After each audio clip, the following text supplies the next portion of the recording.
My mother-in-law threw me a baby shower and invited 30 people. My mom, my sister, and all my friends were not on the list. I am a 31-year-old female. I was 7 months pregnant when this happened, and I want to tell you about the day my mother-in-law threw me a party and made sure the one person I needed most in the world was not there.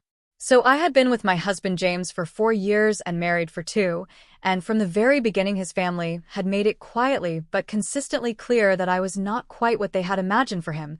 Not in a way they ever said directly.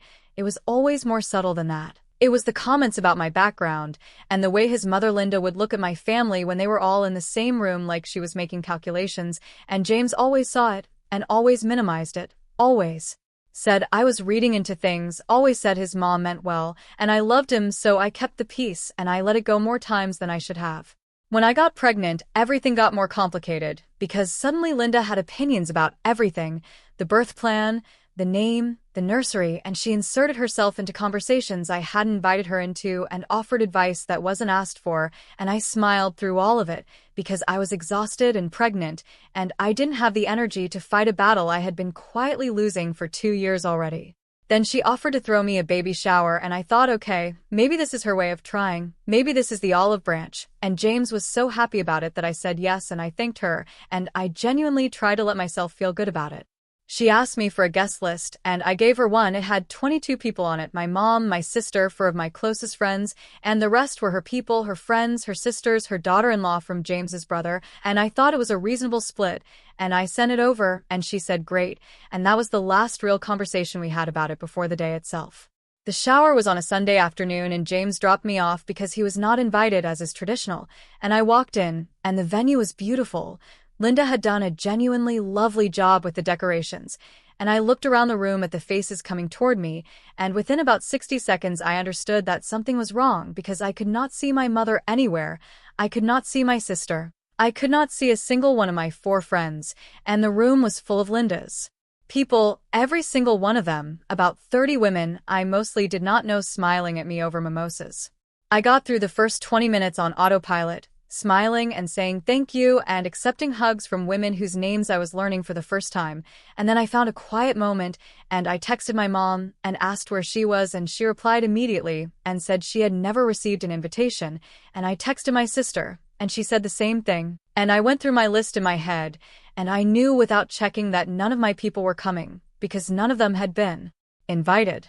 I went to the bathroom, and I stood in there for a few minutes, and I made a decision about how I was going to handle the next 2 hours of my life.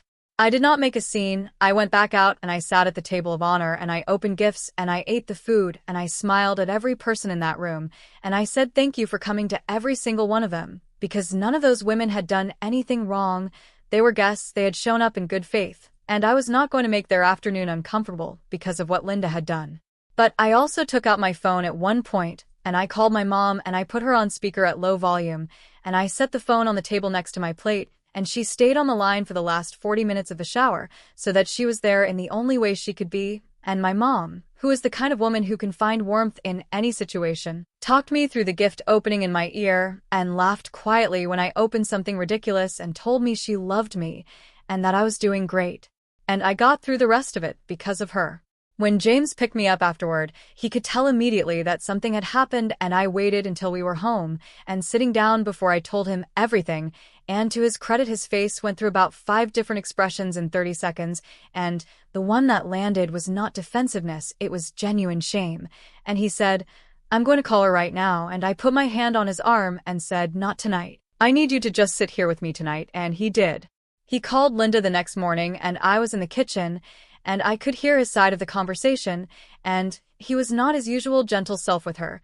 He was direct in a way I had genuinely never heard from him before, and I heard him say, "You took her guest list, and you just decided," and I heard him say that was her mother, and I heard Linda's voice getting higher through the phone, though I couldn't make out the words, and the call lasted about 12 minutes, and when he came into the kitchen, his jaw was tight, and she said she thought a smaller, more intimate group would be better, and that she was trying to protect the vibe of the event. Protect the vibe of the event. I looked at him, and he looked at me, and neither of us said anything for a moment.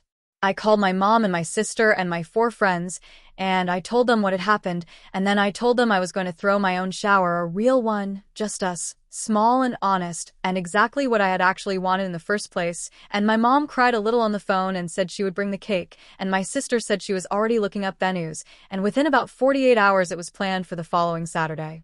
11 people in my sister's backyard, fairy lights, my mom's homemade cake. My 4 friends who have known me since before I knew what I wanted from life. James sitting in the corner pretending he wasn't invited while obviously being invited. And it was the most I had laughed in months, and the most seen I had felt in the entire pregnancy. And I sat there in my sister's backyard, 7 months pregnant, surrounded by the people who actually knew me, and I thought this is what it was supposed to feel like.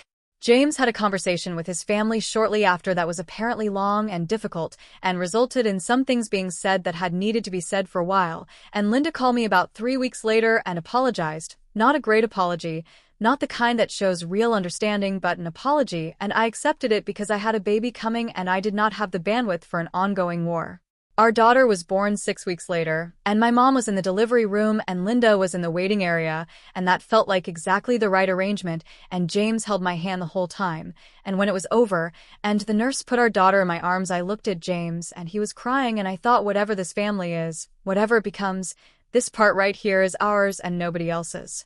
Linda is a presence in our lives, she always will be. But something shifted after the shower, and I think she understood that there was a line now and that I was done pretending it wasn't there, and the comments have been fewer since then, and when they do come, James handles them now in a way he didn't before, and that is honestly all I had ever needed.